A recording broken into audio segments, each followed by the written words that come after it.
A warm welcome once again to 50 Shelves of Grey Matter, where I take you through my book collection one shelf at a time. I have five more books for you this time. The first is a slim, it's almost a pamphlet, not a book, but it's so good that I chose to include it in this video. Uh, this is a collection of two lectures by two great philosophers, Richard Sorabji and Andre Bethiel. Bethiel is a sociologist. Now, Richard Sorabji's lecture has been transcribed here, and it's a very slim book, hardly 50 pages. Um, and But this lecture is so interesting because it talks about Stoicism.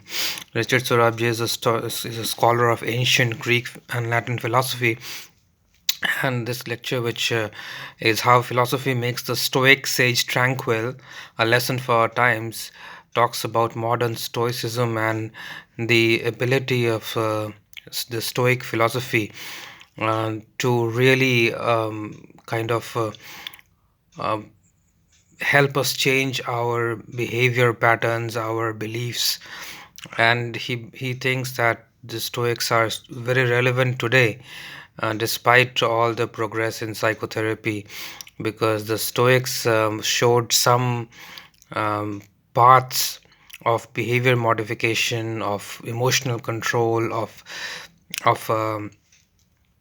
life, of dealing with problems of living that are perennially important and still relevant. And it's a beautiful lecture which talks about three particular Stoic philosophers, Chrysippus, Posidonius, and Seneca, and their views on how one can retain tranquility in turbulent times. So it's a very slim book, but because it's so interesting and it's so relevant and it's so good that I'm including it in my collection, review collection, this in this video. Um, I wish I could have more books by Richard Sorabji's, because he's written many books on Stoic philosophy, and I'm sure all of them would be a great read. The next book is an analysis of the Kinsey reports on sexual behavior in human male and female. Now, this book is actually a collection of uh, reviews on the famous Kinsey reports. Um, the Kinsey reports came out in 1940s, towards the end of 1940s, in two volumes, one on male sexual behavior and the other on female sexual behavior. And when it came out, it caused immense excitement, and there was a lot of discussion about the findings of the reports. So this one talks about various um, people, and mostly the articles that have been compiled are critical of Kinsey because of his very zoological kind of a take on Kinsey. There are very eminent writers like Ginsberg, Gladstone. These are mostly 16 authorities who evaluate the Kinsey report on women. And then towards the end, there is the classic essay by Lionel Trilling, the part two, on the Kinsey report. And then there is an essay by Charles Sherrington. So, in a way, mostly it has been critical of the Kinsey report on women in particular, um, and they have said that it is.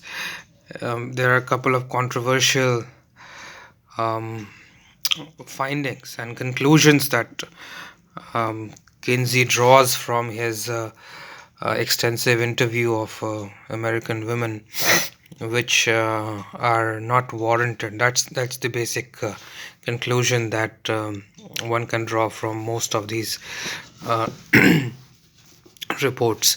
The third book I have here is Raj Yoga by Swami Vivekananda. It's a very interesting book on based on the Patanjali Yoga Sutras. So here he gives a translation and commentary on the aphorisms of Patanjali, the great yogic master of ancient times, and that is one half of the book, Patanjali's Yoga aphorism. The other half are some of his lectures and talks that he gave on the important features of the yogic philosophy and metaphysics. He's a very Vivekananda, as usual, is very scientific in his approach, and he always compares the yogic metaphysics, the which is based on the philosophy of Sankhya, about there being two eternal principles of existence called consciousness and matter, which are called Purusha and Prakriti. And the goal of all discipline is to allow the consciousness to free itself from nature or matter, and that is what yoga is all about. So the basic underlying philosophy and metaphysics is this, that the release of the purusha from prakriti is the goal of yoga.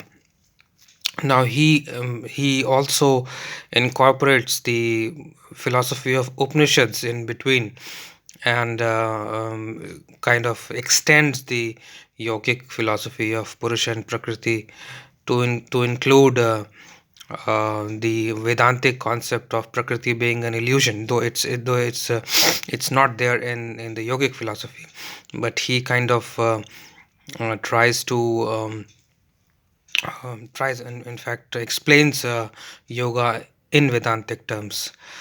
It's a very interesting book because of the way, and the unique thing about this book is this is the only book that he actually wrote on in longhand. Other all his other books are transcriptions of his lectures. So this is a very good book for understanding the yogic philosophy, and it's a must read for anyone who wants to study Vivekananda. Then there is this book by Shiva Noipal, which is Journey to Nowhere. It's a New World Tragedy. This book is actually about the Jim Jones mass suicide that took place in Georgetown in British Guyana. And it's a travelogue as well as a coverage of the disaster of the mass suicide that took place. He goes through the details of the way this whole tragedy evolved. The Georgetown massacre, where 900 people who were followers of Jim Jones, a cult leader, who was an American who had fled to British Guyana in Georgetown to start a commune, and then the commune was involved in certain issues with the American government, and then Jim Jones, who thought that he was being persecuted, somehow convinced all his followers to commit mass suicide in 1978, which made Georgetown infamous after that forever. So it's a brilliant book. I think it's very interesting because Shiva Naipaul not only covers the tragedy of Jonestown, but also he goes into the conditions that allowed such a thing to take place, the third world conditions of British Guyana, the politics around it. It's a beautifully written book. In fact, I think Shiva Naipaul is much better than V.S. Naipaul, the much more famous Nobel Prize winning author, because I've read V.S. Naipaul's books, travelogues as well, like Among the Believers, which is um, his journey in Islamic world, and that is nowhere as interesting as Shiva Naipaul's this book is. Both of them were from West Indies. Um, but he's far less known. They're not related, I believe. But I would recommend this book highly to anyone because it's such a nice book. And then there's a big volume here, the last one by Carolyn Miss, called Sacred Contracts, Awakening Your Divine Potential. It's a thick book, 500 pages, and but you can easily. It's a new age book, sort of, where the sacred contract is about your divine destiny, which you can read, we can understand through various techniques. So each one of us needs to find out what is his or her sacred contract with with nature or the divine, which for which he is called he has taken birth, and which his duty is to fulfill. And not just his duty, his happiness, his fulfillment lies in honoring that contract. And how you do it is through you see is basically Jungian archetypal reading. She is very uh, you know taken in by the whole Jungian philosophy of archetypes, which believes that these archetypes decide your life's pattern, and a correct reading of these archetypes helps you lead your life in a much better way. So that seems to be the major thrust of the book. So the contract that she's talking about is nothing but another name for your destiny, but that destiny can only be read through archetypes and can only be fulfilled through understanding the science of these archetypes that occur in our daily life, which we ordinarily mistakenly assume to be coincidences, but are actually guiding posts by the divine destiny to tell you where you are headed.